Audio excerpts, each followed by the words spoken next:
Ok, muy bien, están grabando. Entonces, comenzamos con nuestra clase semanal sobre temas que están relacionados, como ya hemos dicho, con la Geulah. Y obviamente el tema principal del avance de la Geulah es obviamente entender lo que está escrito en la Torá y entender lo que nos enseñaron nuestros sabios sobre lo que está escrito en la Torá. Bezrat Hashem, que esta clase sea para la protección de nuestros soldados, que Akadosh Baruj Hu los devuelva a sus casas sanos y buenos, que Bezrat Hashem también sea para la pronta liberación de todos nuestros secuestrados, que puedan volver sanos de cuerpo y alma, y también por todos nuestros heridos y todas las personas de Israel que están enfermos. Que Akadosh Baruj Hu mande sobre todos ellos refuah shlema. La parashá de esta semana es la parashá de Vayakhel.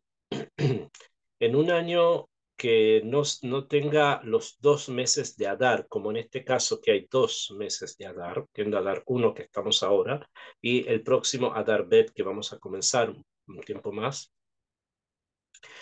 Cuando solamente hay un Adar, normalmente las parashiot de Vayakhel y Pikudei se leen juntas el mismo Shabbat. En este caso se leen separados, ¿bien? Para cubrir los Shabbatot que tiene este mes. Akshav, la parashá de esta semana, Vayakhel, como la que viene después, que es Pikudei, con ellas termina el Sefer Shemot. El segundo libro de la Torá termina con estas dos parashiot. Y en términos generales, las dos parashiot nos repiten, no es una repetición realmente, sino que es por algo, la construcción del Mishkan, o sea, cómo se debe construir el Mishkan, se refiere al edificio llamado tabernáculo, a los instrumentos que van a servir para la abodá, o sea, para el servicio divino, y también la ropa de los Kohanim con todo lo que eso significa. Akshav, en la construcción del Mishkan, en el momento en que el tabernáculo se construye, no es simplemente una mitzvah que Hashem mandó en el momento, sino que el Mishkan es un pensamiento, es una fuerza que está presente en el mundo desde la creación y ha tenido diferentes manifestaciones esa fuerza. Bien, o sea, esa fuerza fue manifestada de diferentes formas, especialmente entre los patriarcas, donde su residencia, el lugar donde ellos vivían, se había transformado en una especie de tabernáculo, cada uno en una perspectiva diferente, como Abraham vino con el Eshel en Beersheba, Itzhak vino con los pozos y su residencia en Gerar, que es la franja de Gaza, y Jacob vino con su peregrinaje dentro de Eret Israel para salir, para volver, y su conexión más íntima con Bet-El, o sea, la casa de Hashem, que se refiere al monte Moria. Entonces, en la idea del Mishkan, la idea del tabernáculo, no es algo que ocurre en ese momento, sino que es un koach, es una fuerza que viene desde mucho antes. O sea, es una idea que está presente en Israel desde antiguo, que se expresa, se va manifestando hasta que llega al desierto y se manifiesta como un tabernáculo, y después en la época del rey Shlomo se va a manifestar como un templo. ¿Bien? Y después que Am Israel vuelve de Babel, vamos a tener un segundo templo. Y Bezrat Hashem vamos a tener un tercero. Ahora, todas estas manifestaciones son manifestaciones de un poder oculto que existe en la naturaleza, que existe en el mundo que Hashem creó, y que está conectado principalmente con ciertas energías que están constantemente sosteniendo nuestro mundo. Y que estas energías necesitan tener, obviamente, como una especie de núcleo de donde se juntan las energías para poder desde allí entregar vida, entregar alegría, como diría el Ramjal, entregar muchas cosas buenas y positivas al mundo. Estas energías necesitan canalizarse a través de algo que se llama Mishkan o algo que se llama Mikdash. ¿Bien? En ambos casos, la palabra Mishkan como la palabra Mikdash están formadas las dos palabras por eh, una raíz. La palabra Mishkan está formada por la palabra Shahen, Shejina, de la palabra Shejina, más el agregado de la letra Mem. ¿Bien? Y la palabra Mikdash está el Shoresh Kadosh, Kuf, Dalet, Shin, más también la letra Mem. O sea que la letra Mem de Mishkan y la letra Mem de Mikdash están relacionados con algo especial que se llama Makom. Makom, el lugar específico, el lugar principal, el lugar especial, el lugar sagrado. Y esto es lo que es la manifestación, como dije, de esta fuerza que viene desde el principio de la creación. Akshav. Para poder realizarlo a un nivel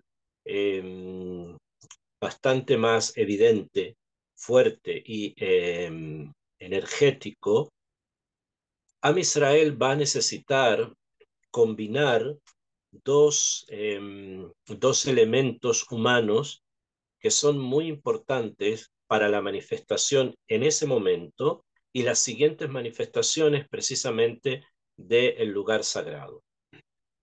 Y estos elementos son dos personas que van a hacer que gire una energía, que es la energía del Mikdash, que está desde el principio del mundo, como les dije, o del Mishkan, Mikdash, son las mismas ideas. Para esto es necesario que alguien las pueda recoger, pueda tomar estas fuerzas y ponerlas en orden, para poder de esa manera manifestarlas. Esto es la idea del constructor. La persona que construye, el constructor, es la persona que toma energías que existen en el mundo, las ordena, las estructura de una forma que finalmente de eso va a resultar una construcción. O sea, va a resultar un edificio, puede resultar una casa, puede resultar un mueble.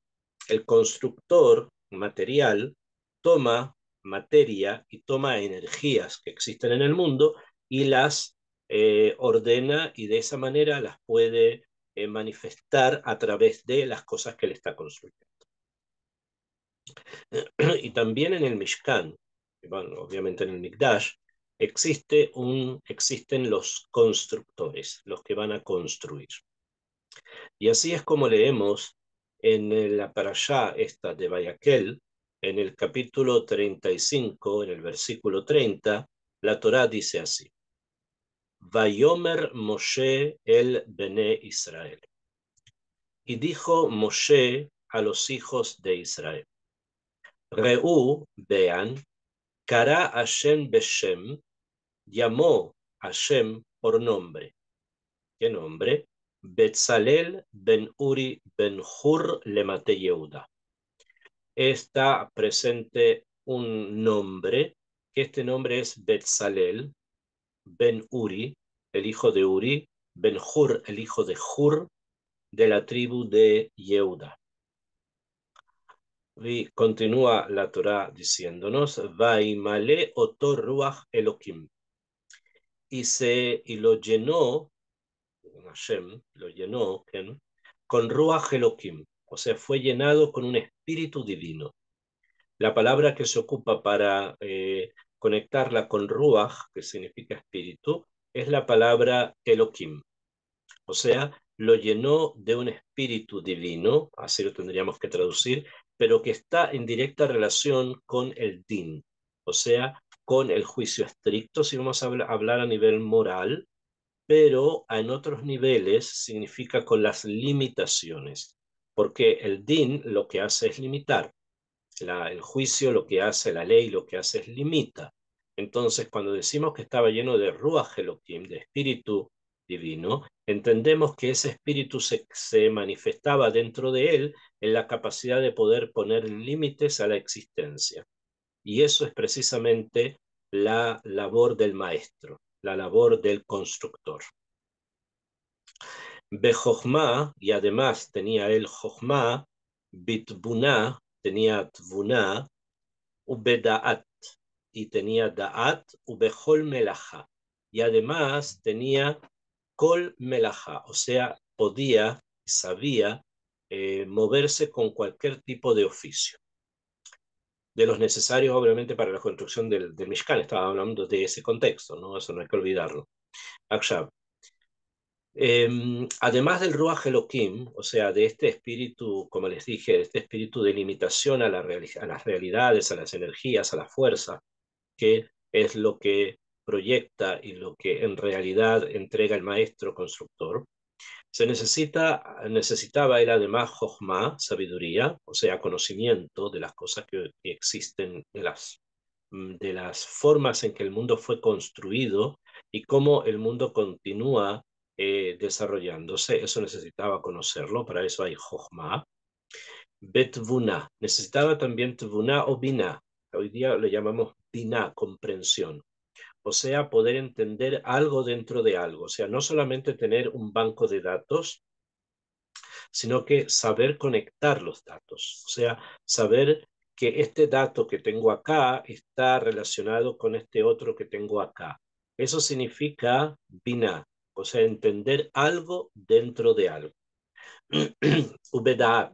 Y además estaba él lleno de otra característica en lo que él va a necesitar, que es el oficio, que es el Da'at, o sea, el discernimiento, la capacidad de poder discernir y de poder actuar según ese discernimiento. ¿Bien? Esto es el Da'at, Yodea. El Yodea quiere decir que la persona conoce o ya sabe cómo tiene que actuar porque ha recibido los datos, porque ha sabido combinarlos, aprender unos de otros y ahora los tiene que llevar a la práctica. Estas tres cosas estaban dentro de Betzalel, además ya les dije de la capacidad de la limitación. Ubehol Melaha, y todo esto estaban todos los oficios que eran necesarios para la construcción del Mishkan, que en líneas generales van a ser 39, como lo vamos a aprender en una Gemara que tiene que ver con Shabbat. Akshav. Y ahora la Torah nos va a llevar a un perut, o sea, a un detalle, a detallar cómo estas características que Betzalel tenía, desde el Espíritu Divino, la sabiduría, el entendimiento y el discernimiento en los oficios, cómo esto se enfocaba en una forma muy específica de construcción. Y es como dice el Pasuk 32, todo esto que Betzalel tenía era para Lachshov Mahashabot, o sea, para pensar pensamientos. Así lo trae, o sea, así lo podríamos traducir, pensar pensamientos, pero no es pensar pensamientos realmente, sino que es la capacidad de poder aplicar los conocimientos en los oficios, o sea, en los oficios respectivos. ¿Y cuáles eran? Los que se van a mencionar son los más importantes. La Asot Bazahav, o sea, que tenía la capacidad de poder trabajar los metales, que son metales preciosos, el oro, la plata y el cobre. Oro, plata y cobre se llama la Hashov Mahashabot, pensar pensamientos, o sea, el trabajo que corresponde al oro, la plata y el cobre es un trabajo que se llama en hebreo mahshabah, pensamiento. Mahshaba. La explicación más profunda, obviamente, de la Mahshaba relacionada con el trabajo de la orfebrería no es algo tan pashut, ¿ok? Porque si vamos a utilizar tal vez lenguajes un poco más modernos, tendríamos que decir que lo que Betzalel hacía con los metales es algo muy parecido a lo que se llamaría hoy día la siderurgia, o sea, trabajar los metales, no la metalurgia. Había ahí un trabajo específico con respecto a estos tres metales que se mencionan acá, que son los metales básicos dentro de la Torá, y el trabajo que se hace con ellos se llama Mahshava. Y como les dije, es algo bastante complejo. Akshav, segundo punto, dice el Pasuk Lamet Gimel, Ube Haroshet Even. También necesitaba todas las características anteriores que mencionamos, el espíritu divino, la sabiduría, etc. ¿Para qué? Para Haroshet Even, o sea, para el trabajo, vamos a ponerlo así, para el oficio relacionado con la piedra. Lemalot Ubaharoshet Etz Laasot Bechol Melechet Mahashab. El Haroshet Eben se refiere a las piedras preciosas. Estas piedras están contenidas en parte de la ropa del Cohen Gadol, 2 en sus hombros y 12 piedras en el pectoral. Para poder trabajarlas, sacarlas, buscarlas, escribirlas, grabarlas, etcétera, y engastarlas en el pectoral, se necesita un oficio específico, que ese oficio, el joyero, en hebreo se llama haroshet, en haroshet, harash, que realmente ustedes deben haber escuchado la palabra harash, que significa arar, que no significa realmente arar, pero que también el trabajo de la joyería se llama así, haroshet. Y también el trabajo del carpintero, o sea, el trabajo con la madera, también se llama haroshet. Por eso termina diciendo de haroshet etz, trabajo del talabartero, del carpintero, la azot bechol melechet mahashavet. Y todo esto se necesita ser hecho con un oficio que esté bajo el pensamiento. ¿Bien? O sea, tenemos acá varias cosas. Tenemos tres cosas en especial que sobre todas ellas hay que pensar. ¿Bien? O sea, aplicar las características que Betzalel tenía y poner límites y utilizar su sabiduría para crear los objetos que el templo va a necesitar. El Mishkan va a necesitar, que el tabernáculo va a necesitar, que son la menorá, el arca de la alianza, los altares, la menorá, el candelabro, etcétera. Para todo eso se necesita, y la ropa del Cohen, se necesita tener machshava, se necesita tener un pensamiento. Y este pensamiento se divide, como trae acá el, la Torá, se divide como en dos grandes oficios. Uno que se llama Mahshavá, que es el trabajo de la metalurgia. Otro que se llama Haroshet, que es el trabajo de las piedras preciosas y también es el oficio relacionado con la madera. Muy bien, esto es lo que se presenta acá y en el Pasuk Lamet Dalet, en el Pasuk 34, la Torá nos dice algo más. Y en esto es realmente, hay que prestar bastante atención. La Torá dice, uleorot, Natan belivot. Y para enseñar, para que esto pueda ser enseñado, Natán Belivó se lo dio en su corazón para que de esa manera él pueda enseñar, educar a las personas que van a tener que trabajar en todo esto en los tres puntos que acabamos de ver, que son, no olviden, la metalurgia, Mahshavá, Haroshet, que es en el Eben, la piedra, las piedras preciosas y la madera. Uleorot Natán Belivó, y para enseñar se lo entrega en su corazón. Y dice además, que en este paso, Hu, él, o sea, Betzalel, Be'aoliab, Aoliab, y Aoliab ben Ahisamach le maté Dan. Betzalel, que era de la tribu de Yehudá, tuvo un ayudante, una persona que junto con él, igual que él, recibió estas características que le van a dar la posibilidad de poder ser el ayudante de Betzalel en la construcción de todos los lo que se necesite para el Mishkan. Y esta persona fue Aholiab ben Ahisamach, de la tribu de Dan. Pregunta inmediatamente Rashi, algo bastante interesante, dice, Ve Aholiab, Mishebet Dan, de la tribu de Dan, Mina Yerudin Shebashvatim, de una tribu, de una de las tribus más inferiores. ¿Por qué? Porque precisamente la tribu de Dan es la que viajaba al final. La primera que viajaba, la que viajaba en la vanguardia, era Yehudá, y en la retaguardia iba Dan, era el último que viajaba. Entonces, como que si fuese una tribu que estaba muy lejos de estar o de ser un punto central. Y además mi Bene Shfajot. Dan era hijo de las Shefajot, o sea, de las esclavas de Jacob. Veishva Amakom, y comparó el pasuk, o sea, Hashem comparó, li Betzalel y Melechet Mishkan.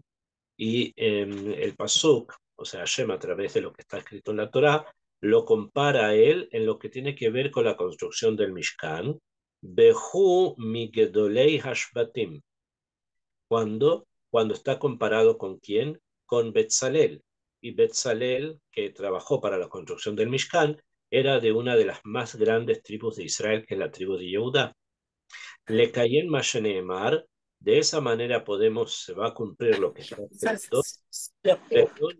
Shua Lifnedal. ¿Hay alguien tiene el micrófono abierto? Ok, le cayen Masheneemar, para que de esa manera se pueda cumplir lo que está dicho, Velonikar Shua, no se reconocerá al importante, Lifnei Dal, delante del pobre, o sea, delante de la persona que no es tan importante, se refiere. Por lo tanto, delante de Kadosh Baruj Hu, todos somos iguales. Tenemos diferentes funciones. Majón, Yehudá marcha al principio, ¿bien? Y Dan marcha al final. O sea, hay niveles y hay lugares donde están ubicadas las tribus. Cada uno tiene su función y según la función su lugar. Pero esto no quiere decir que seamos delante de Akadosh Baruj Hu diferentes, sino que delante de Hashem somos iguales. Hay una Ashva completa. Y esto es lo que ocurre entonces con Yehudá y Dan en la construcción del lugar sagrado, que es la representación de Betzalel, de Yehudá, y de Aholiab, de Dan, ambos iguales, juntos ellos construyen el Mishkan. Ellos van a construir el Mishkan, el tabernáculo. Ok, eso es lo que está escrito aquí, en esta parte de la parashá, desde el pasuk 30 hasta el pasuk 34, que fue lo que leí. Entonces, este va a ser nuestro tema básico para la clase de hoy, lo que acabamos de leer. Porque vamos a explicar un poco más y en profundidad el sistema, cómo este sistema se dio de la construcción del Mishkan. ¿Y cuál fue la trascendencia de la presencia de Yehudá y de la presencia de Dan? Ahora bien, para eso es imposible no conectar la construcción del Mishkan con la construcción del templo. ¿Bien? En la construcción del Mishkan, que estamos leyendo acá en la Torá, aparece en el Sefer Shemot, en las parashiot de Trumat, Etzavet, ustedes ya saben, aparece en la ropa de los Kohanim, o sea, es algo conocido, lo vemos acá en la Torá. Sin embargo, la construcción del templo, la construcción del Bet HaMikdash, que aparece en el libro de los Reyes, es un poco menos estudiada y menos conocida. ¿Por qué? Porque muchas veces no existe tanto tiempo como para poder dedicarle al estudio profundo del Tanaj. ¿Bien? Y eso conlleva a que muchas cosas no las sepamos apreciar como corresponde, no sepamos que son continuaciones de otras o que por mérito de eso algo pasó antes. Son muchas cosas que pueden estar allí presentes. Entonces, la construcción del Mikdash, del templo, sin entrar en toda la Agadá, nosotros sabemos, recibimos por tradición, que Shlomo Amelech había recibido una Megilá. Una Megilá se llama Megilat Mikdash. En esa Megilá estaba diagramado, indicado cómo se tenía que construir el templo. Y eso es una Megilá que había recibido de Moshe Rabbeinu. ¿Bien? O sea que Moshe Rabbeinu, cuando estuvo en el monte Sinaí, no solamente vio la construcción del Mishkan y le pidió a Betzalel y a Oliab, que finalmente fue el que lo ayudó a construirlo, sino que además junto con eso recibió una Megilá secreta. Esa es lo que se conoce como la Megilá del templo. Y Moshe la tuvo, se la pasó a Yoshua, Yoshua a los Kenim, Kenim a Leviim, etc., hasta que llega al poder de Shlomo Amelech. Que no sea que David la tenía y David se la pasa a Shlomo. Y en esa Megilá está descrito cómo se tiene que construir un templo para Hashem. Y eso es precisamente lo que Shlomo va a hacer. Va a construir un templo para Akadosh Baruj Hu. El plano básico es obviamente el Mishkan, pero se va a ampliar en varias cosas. Akshav, toda la construcción del templo en Jerusalén después, como les dije, está basada en lo que está pasando acá en el Humash, lo que pasa acá en la Torah. De aquí surge. Ahora bien, en la construcción del templo, podemos hablar de esto mucho, pero quiero centrarme en un punto que es el siguiente. Aparecen también en la construcción del templo dos personajes, uno de la tribu de Yehuda y otro de la tribu de Dan. El personaje de la tribu de Yehuda es Shlomo Amelech, el hijo de David, que desciende de Yehuda, eso lo sabemos. Entonces aparece también Shlomo. Y por lo tanto, Shlomo, siendo de la tribu de Yehuda, va a tener sobre sí también una función muy particular debido a que él es el hombre sabio, como sabemos también. Pero junto con él hay una persona de la tribu de Dan. Y esta persona se llama Hiram. Hiram, el hijo de la viuda, que era un gran arquitecto, un gran maestro de construcción, que venía de Tzor, o sea, venía del Líbano. ¿Bien? El lugar donde hoy día hay muchos problemas. Allí hay ciudades muy antiguas, que muchas de esas ciudades guardan grandes secretos que por los problemas políticos que han habido, así Hashem quiso tal vez para que no se rebelen, no hemos podido revelar todos los secretos que las ciudades del sur del Líbano, en la frontera norte de Israel, tienen, pero tienen muchísimos. Y allí es donde venía la familia, donde había estado asentada la familia de Hiram. Y Hiram viene a Jerusalén y junto con Shlomo ellos se dedican a la construcción del templo. No confundir con Hiram, el rey de Tzor. Hay un rey que se llamaba Hiram, también en la época de Shlomo, también en la época de la construcción del templo, pero es otra persona. No es el mismo Hiram que es el maestro constructor, sino que es el rey, que también de alguna manera va a ayudar a Shlomo en la construcción del templo por varias cosas que ellos hacen juntos. Ahora no es necesario alargar en eso.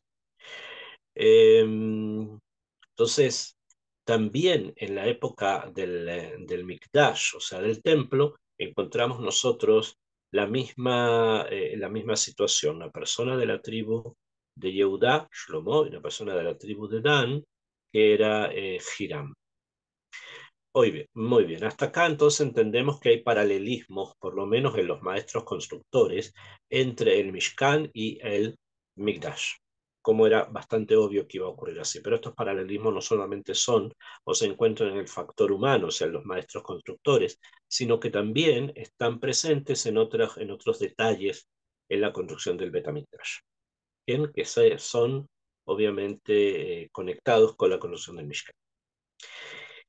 Y nuestra pregunta tendría que ser ¿por qué? ¿Qué es lo que lo une tanto? Se puede decir, bueno, el lugar sagrado, los korbanot, todo lo que pasa ahí, sí, Najones, eso es correcto. Pero habíamos dicho antes, cuando comenzamos la clase, que la idea del Mishkan, del lugar sagrado para acercamiento con el Kadosh Baruj Hu, no nació con la salida de Egipto. Era algo que ya estaba presente desde mucho antes. Y la Shelah es desde cuándo antes. Si ustedes tienen en un Tanaj, ya toda la Biblia, en el Bereshit, libro de Bereshit, en el cuatro, capítulo 4, desde desde el Pasuk, desde el versículo 19 en adelante, la historia nos cuenta la Torá nos cuenta una historia bastante peculiar sobre una de las generaciones de la época. Acá se están ventilando las generaciones de Adán después del Het, y llegamos a una persona de la cual se habla algo particular, algo un poco más complejo de lo que se habló sobre otros. ¿Okay? Y dice así, Vaikachlo Lemech, y tomó Lemech, o sea, el varón, eh, Shtei Nashim, dos mujeres, tomó dos mujeres, Shema Ahad Ada, el nombre de una era Ada, Beshema Shenit, Sila, el nombre de la otra era Sila. O sea, este hombre tenía dos mujeres, una se llamaba Ada y otra se llamaba Sila. Eh, ¿Por qué lo hizo así? Porque era costumbre, según como traen los comentarios, era costumbre que un hombre tuviese dos mujeres, una mujer para tener hijos y otra mujer para el placer. O sea, simplemente como una situación para poderse divertir con ella, mientras que una era la que iba a parir. Y cuando esto ocurría, normalmente a la que era para la diversión, le daban a beber unas aguas especiales que tenían unas hierbas que a través de eso producían en esa mujer, un proceso anticonceptivo. De una manera no tenía ella hijos. Eso es lo que pasaba. Estas aguas se llamaban akarim. Pues bien, Sila, que era la mujer para la belleza, la que no tenía que tener hijos, dice acá la Torá, eh, Gamehi Yalda, también ella dio a luz. ¿Por qué? Ya vamos a explicar por qué. O sea, hubo acá algo que no funcionó, una pequeña rebeldía que vamos a estudiar.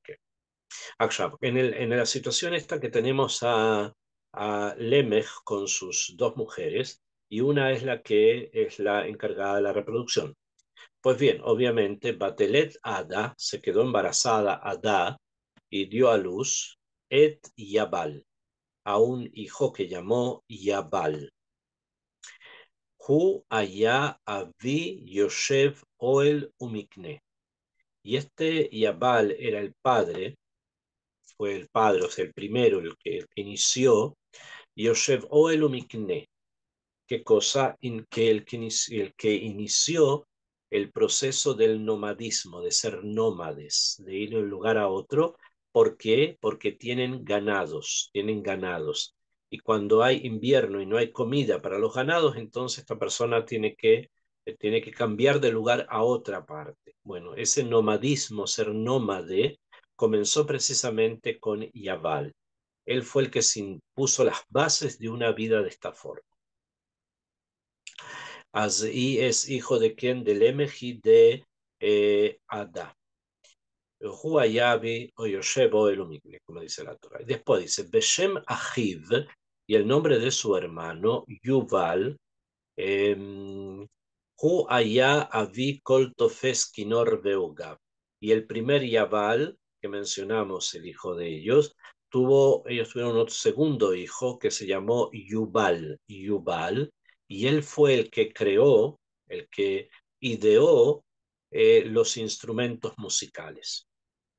Y eso es lo que dice la Torá cuando dice Hu Aya Avi Kol Tofes Kinor Beugab. Él fue el padre de todos los que toman acá digamos, en la Torá dice, Kol Tofes Kinor Beugab, todos los que toman en su mano un kinor y un ugab. O sea, un kinor es una especie de cítara, arpa pequeñita o también violín. Beugab. Ugab es un instrumento eh, donde hay que soplar y salen los ruidos por las cañas estas por las que se sopla. Ok, ¿y quién inventó esto? Lo inventó Yuval. ¿El segundo hijo de quién? De Lemech con la primera mujer que se llamaba Ada. Y es allí donde viene la Torah y dice, Betzila Gamehi Yalda. Itzila también se quedó embarazada y tuvo hijos, cosa que no tendría que haber ocurrido, pasó. Explica el Midrash por qué, porque Itzila no tomó los anticonceptivos y de esa manera se quedó embarazada porque ella sabía y quería acercarse a Shem a través de esta vida que es la vida normal, ¿no? O sea, mujeres se casan, tienen hijos y ella quería ir en ese kibun, en esa dirección. Como esto, no sé, como tuvo hijos, también los hijos en esas generaciones fueron quienes idearon cosas. Y es así como está escrito en la Torá, más adelante dice, que tuvo un hijo y a este hijo lo llamó Tubal-Caim. Tubal-Caim, que fue Lotesh Kol Joresh Nehoshet Ubarsel. Y él fue el que, Tubal-Cain fue el que ideó las técnicas para que, para que se le pueda dar brillo, pudiera brillar, ¿qué cosa? El Lotesh, le va a dar brillo, Joresh Nehoshet Barcel, todas las cosas construidas con Nehoshet, con cobre y con Barcel, con hierro. Beahot Tubal-Cain Naama. Y la hermana de Tubal-Cain se llamaba Naama. Que esta nada más finalmente va a ser la esposa de Noah, de no presente. Akshav, entonces él se encuentra en la casa de una persona que lo acogió y se encuentra con una situación compleja porque la mujer que iba a tener hijos tiene dos, pero una que no debería haber tenido también tiene. Y no solamente que tiene, sino que también los hijos que nacen de esta mujer van a ser de alguna manera originadores de algo, van a ser primogénito, el primero que nace. Son los padres, el que hilo el padre de algún tipo de oficio, de algún tipo de oficio que va a ocurrir. ¿Y cuál es este? Dice el Lotesh Joresh Nehoshet Barcel.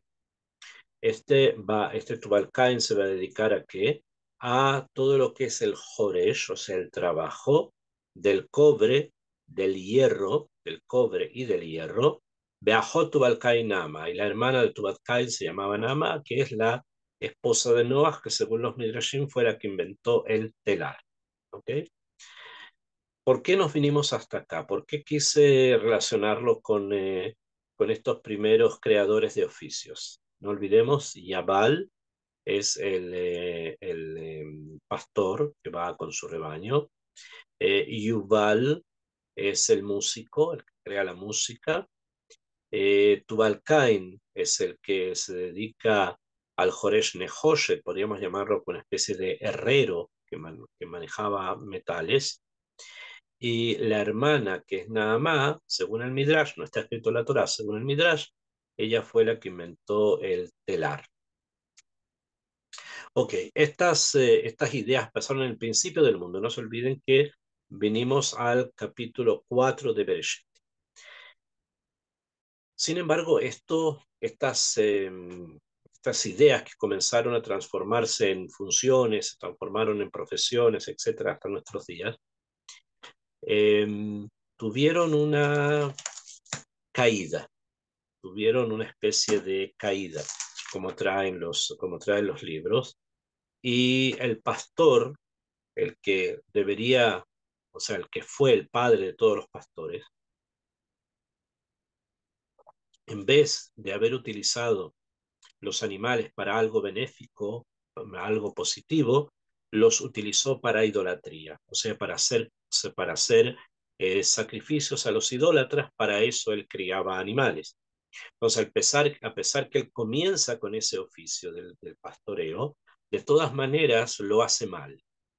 Entonces hay ahí algo que debe ser corregido. Después tenemos al músico, la persona que tocaba, creaba instrumentos y los tocaba, etcétera. También lo hacía para poner música en los cultos de la Abodazara. En los cultos de la idolatría se ponía música, entonces él también quería poner música en esos cultos. Y obviamente esto transforma la idea básica de la música como algo elevado en algo difícil, en algo complejo. Y finalmente el que trabaja con los metales, ¿no? Con el cobre, con el barcel, lo utiliza para hacer armas, o sea, para hacer armas de guerra. Por lo tanto, su gran invento era trabajo con los metales, si él lo inventó, lo recibió, alguien se lo dijo, ese trabajo lo utiliza para mal. De Naamá y las telas, se va a, vamos a saber después que ella es la esposa de Noah, como ya se los comenté. Sin embargo, hay quien dice que ella también tiene una fuerza negativa porque estaría conectada con los demonios. Y esa es la imagen normalmente dentro de la Torá de un ser malífico, de un ser malo, es precisamente alguien que está trabajando en el telar. ¿Por qué? Porque que él lo está urdiendo, está fabricando la vida de los demás. Y esto no es mirado en forma tan buena, sino que la persona tiene que esforzarse y no que alguien le esté cosiendo su vida. Estas entonces tres o cuatro conceptos que tendrían que haber sido muy altos cayeron. Y para poderlos elevar, o sea, para poder corregir estas caídas, la caída de los animales, la caída de la música, la caída de la metalurgia y la caída del el telar, fue necesario que el mundo adquiriera otra forma de pensamiento, que ingresara en otro nivel para poder rescatar estas cosas que tendrían que haber sido las óptimas y que se transformaron en negativas para que vuelvan nuevamente a estar en el pedestal elevado espiritual que necesitan. Entonces, si ponemos atención, tenemos acá, como les dije, tres cosas que hay que corregir. Realmente son cuatro, ¿no? Incluyendo el telar. Y precisamente en la elección de Betzalel y en la elección de Aholiab se van a encontrar los diferentes oficios en los que ellos tienen que trabajar, que son realmente un tikkun, una corrección a una caída, entre comillas, o sea, a algo que pasó al principio del mundo, que en vez de que haya sido para bien, eso que hicieron en ese momento fue para mal. Entonces se va a necesitar hacer una corrección. Y la corrección va a ser precisamente la imagen del mundo, que la imagen del mundo es el Mishkan, el tabernáculo. Ahí se va a corregir. Y por lo tanto, como les dije en un principio también, desde el principio del mundo, o sea, desde que el mundo comienza a poblarse, a avanzar, teniendo aliot y eridot, subidas y bajadas, la idea precisamente de la corrección de las primeras generaciones va a ser una idea básica para la construcción del Mishkan y después, Besrat Hashem, para la construcción del Mikdash, o sea, del templo en Jerusalén. Y Besrat Hashem también va a ser, en su punto culmine, el último, la conexión final del tercer Betamikdash. Pero estamos ahora entre el Mishkan y el Mikdash. Entonces, el punto que se quiere realzar acá es lo siguiente. Cuando se hace la corrección, se empieza a hacer la corrección de las cosas que las primeras generaciones estropearon, no porque las utilizaran o no supieran utilizarlas, sí las supieran utilizar, pero para mal. Entonces el Mikdash viene y lo corrige para bien. Ya sea los animales, que se hace allí, se corrigió para bien. Ya sea todo lo que está relacionado con la música. En el Bet HaMikdash hay salmos y hay instrumentos musicales que se tocaban mientras que los Kohanim cantaban, decían, ¿no? Estaban en el tema de los salmos, en ellos y la melodía. Entonces, obviamente, en el Mikdash hay música que viene a corregir esa música que en un principio se quiso hacer para bodas. Y en el Bet HaMikdash también tenemos algo muy importante, que es la corrección de la metalurgia.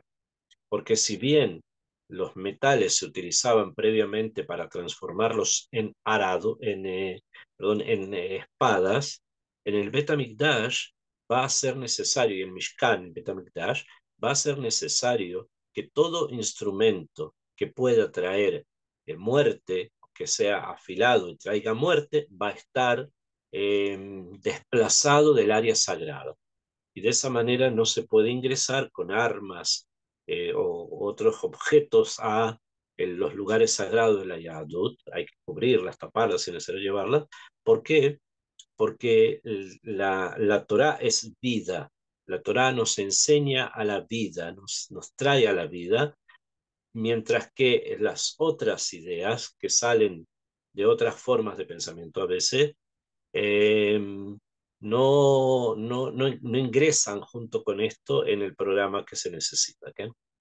Y por lo tanto no llegan a su altura. En cambio, en el Bet HaMikdash todo llega a la altura, todo llega a la altura. Es por eso que incluso, como dijimos, después de que se destruye el Bet HaMikdash, todavía las personas seguían manteniendo muchas cosas que ellos hacían en el momento del templo, esperando que el tiempo pase y se reconstruya nuevamente un Mishkan, un Mikdash. En,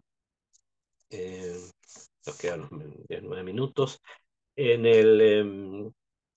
en la parashá, que ya lo relacionamos con el principio del mundo, ¿no sé? En el principio del mundo hubo una caída por algo y ahora se corrige con el Mishkan. Obviamente que las correcciones son madregot, niveles en muchos puntos distintos. Sin embargo, quiero mencionar algo que, que está dicho acá en los psukim que leímos en el Perek 35 en el libro de Shemot, que es lo siguiente. En el Pasuk 31 al final dice que Betzalel, esto antes que me salgan con antes de que se detallara el tema con respecto a las características de Betzalel, se dice acá una cosa importante. Se dice que todo ello él lo hacía bejol melajá, en cada melajá, o sea, en cada oficio. Y después se menciona, ¿no? El trabajo con los metales, el trabajo con las piedras preciosas, con la madera. Muy bien. La palabra melajá, que significa oficio, melajá es un oficio, melajá, melajot, las 39 melajot de Shabbat, por ejemplo, proviene en hebreo, proviene en hebreo de la palabra malach. Malach es sin G al final y melajá es con G al final. ¿Esto qué quiere decir? Malaj es un ángel y melajá un oficio. Lo que nos quiere enseñar acá la Torá a través del hebreo, que los oficios fueron enseñados por los ángeles. Cuando Akadosh Baruj Hu decidió que el ser humano alcanzara ciertos niveles con respecto a la forma en que tiene que desenvolverse, trabajar, construir, etcétera, entonces bajan malajim, bajan ángeles, que estos ángeles se encargan de instruir a los seres humanos en conocimientos, en cosas que ellos necesitan, ¿okay? Que Am Israel necesita. Esta es como la primera explicación de este punto. Y yo quiero profundizar un poquito más en esto, en el tema esto de la melajá, que proviene del malaj, melajá y malaj. ¿Por qué? Porque normalmente, o todos sabemos, por ejemplo, que la ciencia, madá es ciencia, es una forma de pensamiento que, por ejemplo, que Maimónides tiene, que se llama un pensamiento madaí, un pensamiento en ese kibun. Ok, besed. Sin embargo, hay algo más con respecto a la melajá que es necesario tener presente. Cuando decimos que los ángeles nos enseñaron las melajot, que los ángeles nos enseñaron los trabajos básicos, ¿eh? Estamos diciendo, estamos declarando que hubo una entidad externa a nosotros que me enseñó a mí, por ejemplo, no sé, trabajar con la electricidad. Vino alguien y me dijo, si tú quieres trabajar con electricidad, tienes que cuidarte de esto, de esto, de esto, de esto, de esto. ¿Bien? Eso es lo que se está, eh, se piensa detrás de esto que dijimos, que melajá y malaj tienen la misma raíz, o sea, vienen de un mismo macor, de una misma fuente. Y este punto es muy, pero muy trascendente para el entendimiento de todas las civilizaciones del mundo. Esta idea, si bien no es solamente dentro de la Yahadut, en muchos otros lugares esta idea se desechó, se, no hubo continuidad, entre comillas, de la idea, porque era necesario avanzar, ¿mejor? Sin embargo, cuando estamos hablando que el ángel, o sea, la fuerza externa a mí, me ha enseñado algún oficio, como trabajar la madera, como trabajar las piedras, etcétera, esto quiere decir entonces que hay una supervisación divina sobre elementos que son materiales, o sea, nosotros. Y esta supervisación divina no solamente está relacionada con Torah, mitzvot, Sahar y Onesh, o sea, las cosas que tienen que ver con las cosas materiales, sino que trasciende eso y es muchísimo más fuerte de lo que nosotros podemos pensar. Por lo tanto, cuando ustedes vean, por ejemplo, a un carpintero o a un zapatero, en el día nadie hace zapatos y tampoco muy poca gente manda construir muebles, pero digamos que lo haya. ¿Bien? Cuando lo veamos, tenemos que darnos cuenta que lo que él está haciendo, la forma en que él está trabajando, es algo recibido de los ángeles. Y por lo tanto hay en eso algo divino. Hay algo sobrenatural muy fuerte dentro de los oficios. En los oficios son muchos y a veces se inventan otros, no, de los inventados nuevos no. No sé si esto está relacionado también con el ITEC, probablemente sí, pero de alguna otra forma que por lo menos hasta acá no conozco. Pero sí con ciertos tipos de oficios que sí son los tradicionales y que de todas maneras se siguen manteniendo, como ser carpintero, como ser zapatero, etcétera. Cualquiera de ellos, hay algo que sigue y eso está conectado con otra fuerza y esas fuerzas son sobrenaturales. Bekitsur, en forma resumida, nos encontramos en esta para allá frente a muchas cosas interesantes. Una de ellas, la relación de las tribus, ¿no? De Yehudá y de Dan. Y segundo, el punto precisamente de que el Mikdash, el templo, es un hidush en el mundo, aparece en el mundo como una cosa renovada y que va a ser intensificada mucho más. Besrat Hashem. Ok, quedamos entonces por hoy hasta acá. Si ustedes tienen alguna pregunta, por favor me la pueden hacer.